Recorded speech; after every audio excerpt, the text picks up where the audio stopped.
Arkadaşlar merhabalar, nasılsınız? Bugün yeni bir video ile karşınızdayım.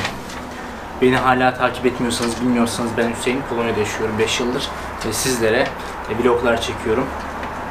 Bugün sizlere Polonya'da bulunduğum 5 yıl sonunda sizlere hem de buraya gelmek isteyenlere, buraya gelmeyi düşünenlere ne kadar masraflar edinebileceğini ortalama olarak açıklayacağım. Bunun içerisinde yemek, yeme, içme, gezme olsun, ortalama hani araba varsa araba, her şey hakkında konuşacağım. Eğer her spesifik harcama hakkında detaylı bir bilgi istiyorsanız, yani araba, sadece araba ne kadar tutar aylık ya da ev ne kadar tutar diyorsanız, bunlarla ilgili tüm videolarım bulunmakta. Ben burada genel toplam masrafları vereceğim ki Polonya'ya geldiğinizde ne kadar minimum bir harcama meydana gelecek kişi başı, onları bilesiniz. İsterseniz başlayalım.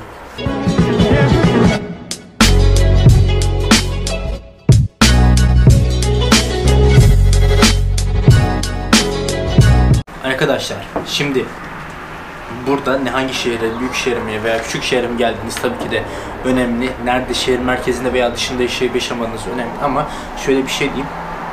Varşova'dan konuşuyorum. Ortalama bir tane ev kiralamak isterseniz minimum stüdyo apartman, bir oda sadece. Salon, yani o kadar. 25 metrekare falan tutmak isterseniz 1600 zloty. Eşyalı bu fiyatlar. Eşyasız tutarsanız tabii kira bedeli düşer, ama eşyalı kiralamak her zaman en iyisidir. Ben şu an kendi evime 1300 zloty ödüyorum. Kendi evim, kredi ödüyorum aylık. Varşova'nın dışında başka bir şehirde yaşıyorum, ama Varşova'ya arabayla 20 dakika uzaklıkta. 1300 zloty diyebilirim ev kirası, çünkü bir Varşova'da da bir ev kiralamak isteseniz yönetici ayrı, onu diyeceğim. Evin kirası 1300 zloty ortalama civarında olur ki siz evi kiraladığınızda yönetici içinde olacağından dolayı ben ayırarak söylüyorum ki bunun neyin nereye gittiğini bilin diye. Mesela Varşova'da bir ev kiralarsanız 2000 zloty vereceksiniz, ama bunun içerisinde 700'ü 600'ü büyük ihtimal şeydir, yönetici parasıdır. 1300 zloty evin parasına veriyorum mesela ben. 700 zloty de kişi başı normalde alınır. Biz 2 kişi şimdi yaşadığımdan dolayı 700 zloty alınıyor yönetici parası. Bunun içerisinde ne var? Tabii bir tane fon kurulmuş durumda. Böyle herhangi bir bina ile alakalı bir şey olduğunda o fon içerisinde alınıyor. Herhangi bir gene para biriktirme, para isteme gibi bir durum olmuyor. Evin tüm her şeyin, ev değil apartmanın her şeyle ilgili giderlerin de kurulduğu bir fon var. Oraya da para gidiyor ayrıca, ve bunun içerisinde temizliği var. Mesela dışarı boyandı, park yapıldı, demirler asıldı falan, onların hepsi buranın içerisinden yapılıyor. Çiçeklerin ekilmesi olsun, boyanması, herhangi bir eve bir şey yapılacaksa onlar da ekili. Ve bunun içerisinde gaz da ve bazı harcamalar da içinde olup burada yıl sonunda, yani aylık fix bir ödeme yapıyorsunuz sizin tercih ettiğiniz fiyatta. Onun haricinde mesela eğer az ödediyseniz yılın sonunda şey yapıyorlar, compensation dediğimiz toplanıyor. Eğer çok fazla ödediysen ödediğin fiyat geri veriliyor, ya da az ödediysen o parayı senden istiyorlar. Biz genellikle ödedik, yani 50-100 zloty yılın sonunda. Yani bir de yönetici, burada yöneticiler apartmandaki bir kişi değil, burada şirketlere veriliyor. Tabii yöneticiden yöneticiye de değişir. Bazen 6 ayda bir, bazen bir yılda bir o yönetici paralarını topluyorlar. Ona göre bir değerlendirmede bulunuyorlar. Dediğim gibi biz 700 zloty veriyoruz. Yani bir kişi başı 350 zloty diyebilirim. 700 zloty normalde bizim eve verdiğimiz fiyat 2000 zloty. Bunun içerisinde gaz var, su var. Onun haricinde elektriği ayrıca ödüyoruz. Elektrikte ortalama 60 zloty geliyor diyebilirim. 2 kişiyiz ki biz 2 kişi full çalışan biriyiz, yani günde 8 saat fix yokuz. Ben zaten çoğu zaman seyahat ediyorum. Hafta sonu evdeyiz desem, yani öyle düşünün yani. 60 zloty düşünün, çocuğunuz olsa evde sürekli biri kalsa, emin olun bu elektrik parası 100-120 zloty'ye kadar da çıkar. Çünkü sürekli televizyon açık, elektrik açık, hele çamaşır makinesi açık, düşün yani, bizde çocuk da yok, onu düşünün. İnternet var, internet 80 zloty ödüyoruz, 500 megabit bir internetimiz var. Tabii böyle 40-50 zloty'ye 100 megabitte, 150 megabitte alabilirsiniz. O sizin tercihiniz tabii ki de. Biz 80 zloty'lik 2 yıllık taahhütü bulunmakta herhalde bir internet seçtik. Dediğim gibi ne kadar oldu? İşte 60 dedik, 80 dedik, 140. İşte onun bazı ıvır zıvırlar oluyor arada. Düz 200 diye yuvarladım ekstra. Evin ekstra giderleri içerisinde. Yani toplamda biz 2200 diyelim. Kendimiz sağlam olalım. Bir ev masrafı veriyoruz. Evimiz 65 metrekare. Normalde siz bu fiyata Varşova'da 65 metrekare kiralayamazsınız. 65 metrekare ortalama 3000 zloty, 3500 zloty'ye kiralarsınız. Öyle bir şey diyebilirim yani. Şehir dışından uzaklaştıkça kiralar da düşüyor. Bunu aklınızda bulundurun. Buraya ev kiraladığınızda şey de diyeyim unutmadan. Gerçi yabancılara biraz daha olabilir ama fazla isteyebilirler. Normalde ev kiralamak isterseniz depozito alıyorlar. Hele yabancı olduğunuzu duyunca yani bir yıllık parayı keşinde isteyebilirler. Ya da bir depozito almaları lazım ama sırf yabancı olduğunuzu duyarlarsa çoğu kişi sıcak bakmıyor. Hadi kiraladınız diyelim, bir depozitodan fazla alabilirler. Onun için buraya geldiğinizde ona göre para getirin. Yani ne olur ne olmaz diye her zaman fazla da elinizde fazladan bulundurmakta yarar var. Ev kendi evinizse yıllık deprem vergisi ödüyorsunuz herhalde. Yıllık 150 zloty falan. Deprem, evet, 150 zloty. Bunun haricinde bir de evin vergisi bulunmakta yıllık. Yani onlar da var ama onu aylığa döktüğünde zaten ortalama bir 15 zloty falan gibi bir şey denk geliyor. Zaten ben o elektrikle interneti hesaplamada düz 200 diye yuvarladım kendi evimiz olduğundan dolayı. Ama normalde dediğim gibi siz ev kiraladığınızda ev sahibi zaten onların hepsini içine katarak sizden ev kirasını alıyor. Araba almanız lazım. Burada araba alacaksanız arabanı da ekleyeyim. Arabayı aldığınızı zaten varsayıyorum. Bu arabanın fix fiyatı olmadığından dolayı kimi sıfır alır, kimi ikinci el alır. Ama şöyle diyeyim, ben günlük 25 kilometre minimum yol yapıyorum işimden dolayı.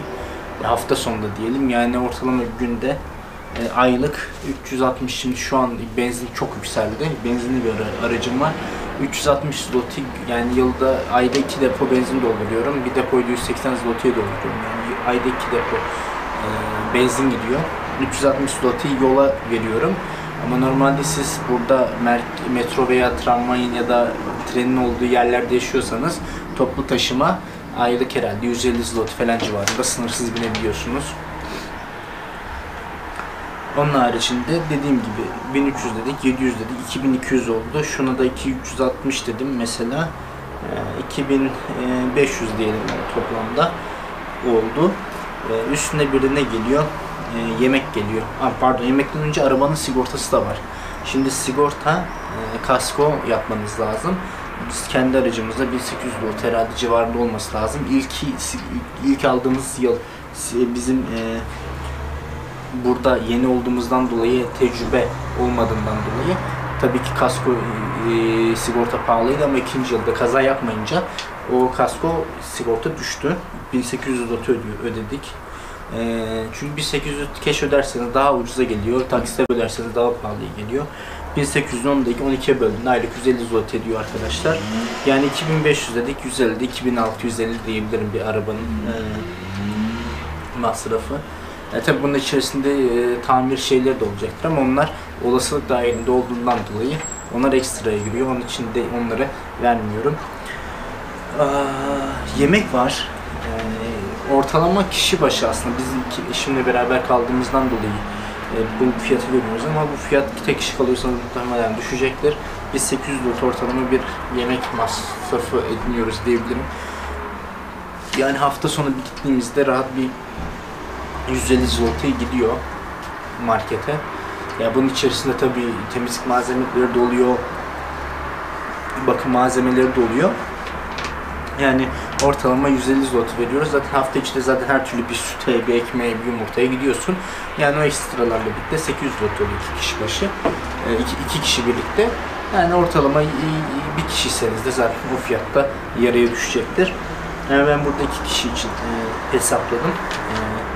Dediğim gibi 2006 ne kadardı?